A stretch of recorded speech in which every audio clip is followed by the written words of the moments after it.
اب رزق تنگ ہونے لگے صدقہ دے کے رب سے کاروبار کر لو، صدقے سے تمہارے رزق میں اضافہ ہوگا۔ یہ رب کا وعدہ ہے اور اللہ کے وعدے جھوٹے نہیں ہو سکتے۔ رزق کی برکت کا ایک اور بہت بڑا ذریعہ النکاح ہے۔ فرمایا اگر تم نکاح کرو گے، تم فقیر ہو وہ تمہیں غنی کر دے گا۔ لوگ کہتے ہیں بچہ پیروں پہ کھڑا ہو لے تو پھر نکاح کریں گے۔ اللہ کہتا ہے تم نکاح کرو، ہم پیروں پہ کھڑا کر دیں گے۔ ہمارا فلسفہ اپنا ہے، اس کا حکم اپنا ہے۔ وہ کہتا ہے ابھی تو یہ اپنے لیے نہیں کماتا، تو جو آئے گی اس کو کہاں سے کھلائے گا؟ میاں جس نے آنا ہے اس نے اپنا رزق لے کے آنا ہے۔ تو بچوں کی شادیاں کرو، اگر وہ جوان ہو گئے رزق نصیب ہو۔ اپنے اہل خانہ کو نماز کے حکم دینے سے رزق بڑھتا ہے، کیونکہ جو صبح کا وقت ہوتا ہے یہ رزق کے بٹنے کا وقت ہوتا ہے، اور جس گھر میں صبح کے وقت لوگ سوئے ہوئے ہوتے ہیں وہاں بے برکتیاں ہوتی ہیں۔ تو طلوع فجر سے لے کر کے طلوع آفتاب تک اپنی اولاد کو، بیوی کو، بچوں کو نہ سونے دیں۔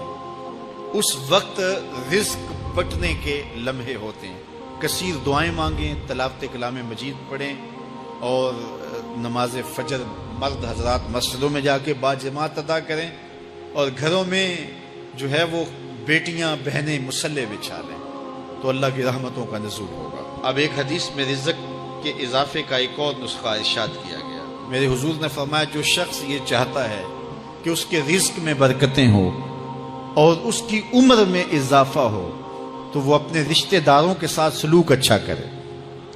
رشتہ داروں کے ساتھ اگر اچھا سلوک کرو گے تو پھر تمہارے رزق میں برکت ہو۔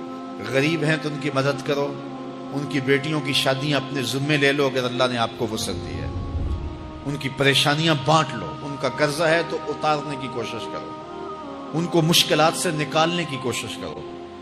تم ان کو مشکلات سے نکالو گے، اللہ تمہیں مشکلوں سے نکالے گا۔ تمہارے رزق میں بھی برکتیں ہوگی اور تمہارے مال میں بھی برکتیں ہوں۔ فرمایا بہتر صدقہ وہ ہے جو ناراض غریب رشتہ دار کو دیا جائے۔ اگر وہ پھنس گیا ہے، مجبور ہے، ناراض ہے، تو اس کو اگر دیں گے تمہارا نفس اس میں شامل نہیں ہوگا، تو یہ افضل صدقہ ہے جو ہر صورت میں قبول ہی قبول ہے۔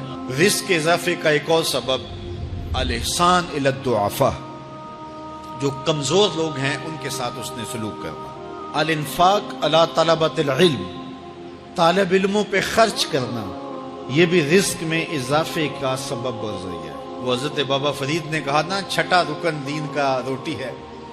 گھر میں کچھ نہ ہو تو پھر نہ نماز اور نہ ہی دیگر امور کی لذت آتی ہے، تو یہ رزق فراواں اور وسیع اور مبارک نصیب کر دے اللہ۔ تو اس کے لیے ایک اور وظیفہ میں دیتا ہوں، اور وہ یہ کہ مغرب کے بعد 21 مرتبہ سورۃ الکوثر پڑھ لیں، کثرت ہو جائے گی انشاءاللہ۔